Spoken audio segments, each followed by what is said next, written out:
Hi every Hi everyone. My name is Ravina. This is Pseudocoder. I have been asked many times, even in the comments or on Discord, that how do I get started with the algorithm and data structure journey?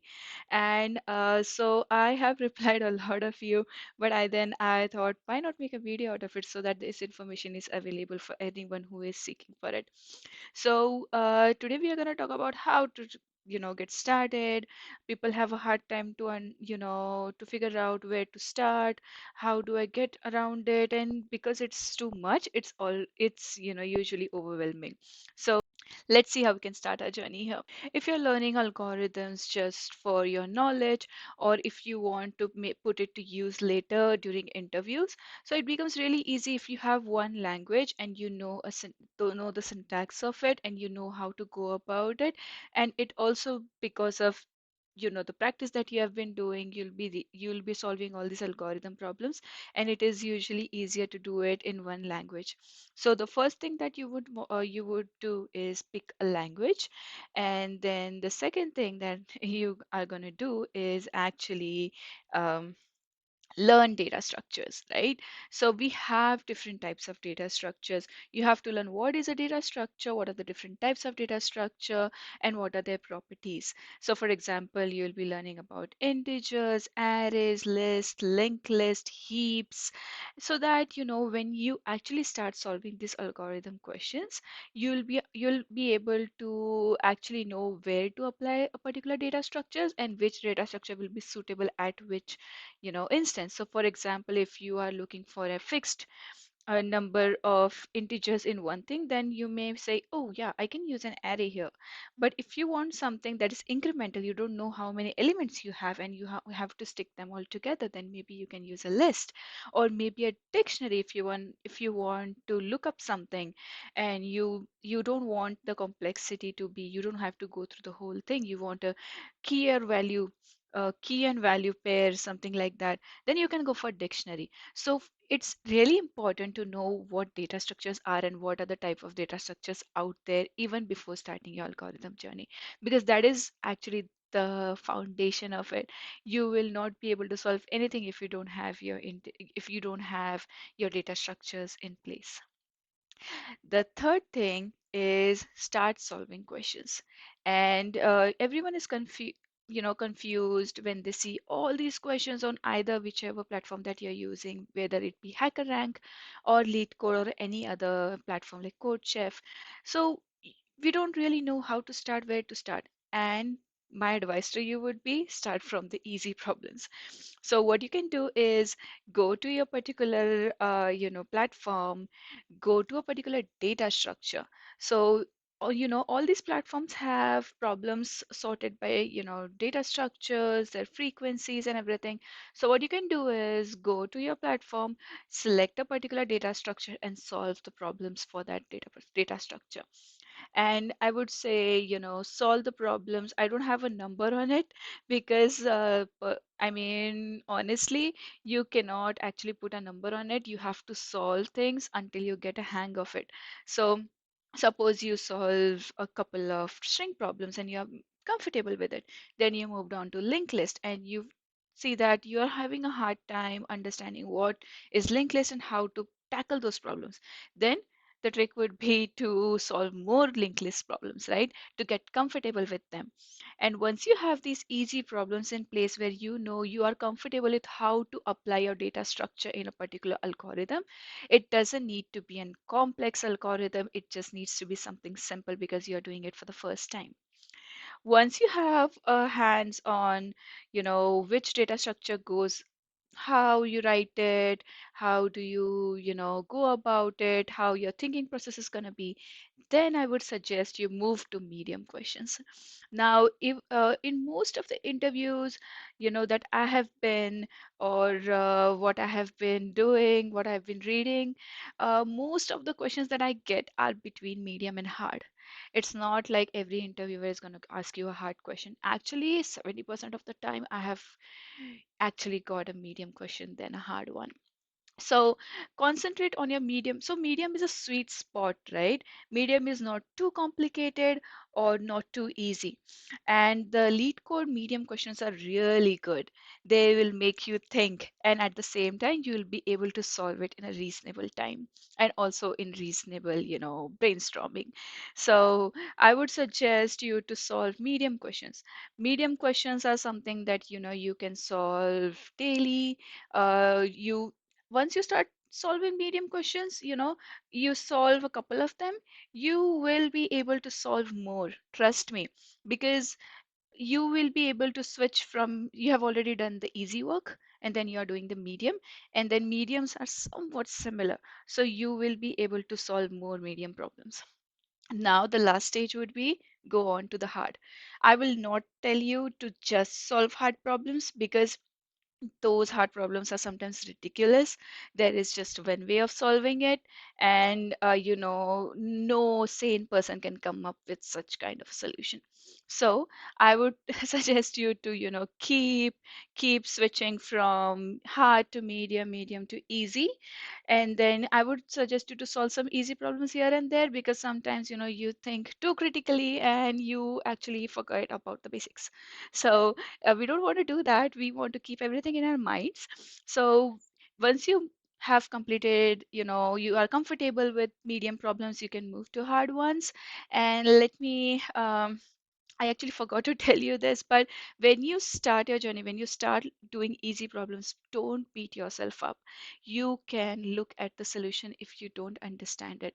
You can look at the solution, you can watch some videos, and you can try to understand it. And once you understand it, go back to your platform, go to the IDE and write it down without looking at the solution. So that's what I do. When I come across a problem, I try to solve it. If I'm not able to solve it within a reasonable time, usually it is around half an hour to 45 minutes. If I'm not able to solve it, then I'm like, okay, let me go in and read the solution. I go in, sometimes I read the solution, sometimes I watch some videos, and then once I understand it, I'm like, okay, let me do that. I write down some notes. I'm like, okay, I draw things. I love drawing things. So when I read something or when I'm watching something, I draw things which what are there in my mind and try to put a picture on it. And then I try going back to my ID and writing the solution without looking. So what happens is, even if you miss something and it fails, you can go back and refer to it. That's how you can learn from your mistakes, and no one has to know. So I would suggest that if you do not understand what the problem is saying, or you don't even have an idea how to start, or maybe you have idea but you are stuck, then I would say please don't beat yourself up. Go and look at the solution. Okay, and once you are, comfortable with the medium problems, I don't think you are going to be comfortable with hard problems anytime. I am not comfortable with hard problems, so we just have to live with it that interviewers ask these hard problems in interviews. So you have to switch between easy, hard, and medium. You can actually use the frequency column in lead code to, solve them by frequency. If you are afraid that you are solving some problems that are never being asked in the interviews and how should I sort them, then I would suggest that when you sort, you can sort them by frequency so that you are solving the most popular one, and then go down the list. You can solve any easy problem yeah, that you come across, or medium or hard.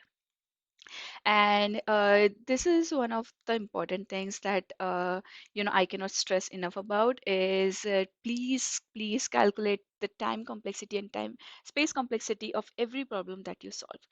So when you start small, your code is simple, the time and space complexities are simple to calculate. And as you move forward, sometimes the code becomes complex. The problem statement is really difficult to understand and it's complex to solve.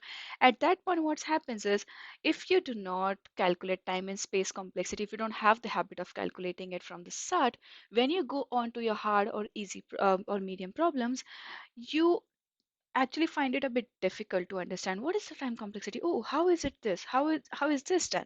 So what I would suggest you is please calculate the time and complexity of every problem that you solve. And as you are moving forward, it will become really easy for you to calculate it. I mean, it just takes 1 minute, right? You start small and then you move forward. in that way you will be able to understand more about the data structure, right? For example, for dictionary, reading is O of one complexity. How do I know that? I started with the easy problems. Whenever I come across this, I'm like, oh, I don't know what that is. I'll just Google stuff. Oh, it's constant. And then the next time when I'm in a hard problem, I'll not be jumbling a lot of stuff around. So that is really important. You have to calculate the time and space complexity. If you don't know how to do that, I have a video that I published last week. I will include the link of that video in the description. Please go in and watch that video. That is a very helpful guide to understand how to calculate time and space complexity. What is time and space complexity? Okay. Okay, cool. What else? Let me see. Oh, I actually missed the slides. Sorry.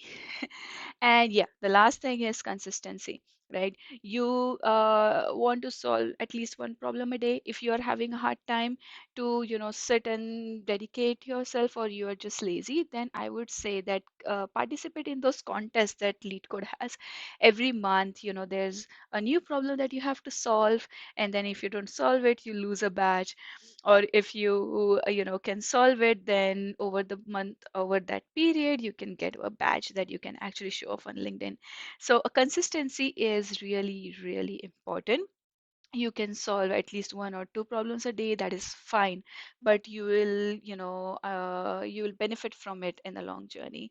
Because when interviews come in, we try to rush and solve what, 30, 50 problems a day, and that is not helpful because that's going all above our head. The first five problems you'll understand maybe.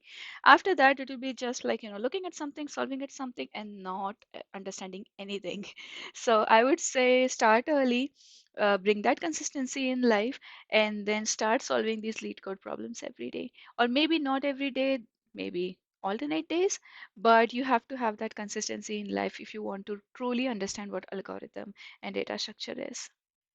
I often get this question like, how many problems should I solve to crack a coding interview? You can see them all over my videos, all these comments of asking me, how many problems should I solve? What should I do?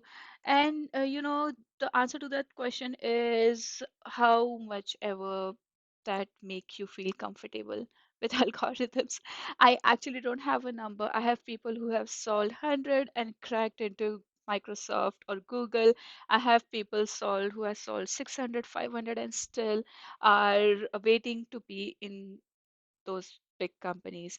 Now that with recession, I don't know if it's going to be beneficial for my video, but okay, everyone wants to be there. So, so what I would say is there is no number that you can put on how many problems you have to solve.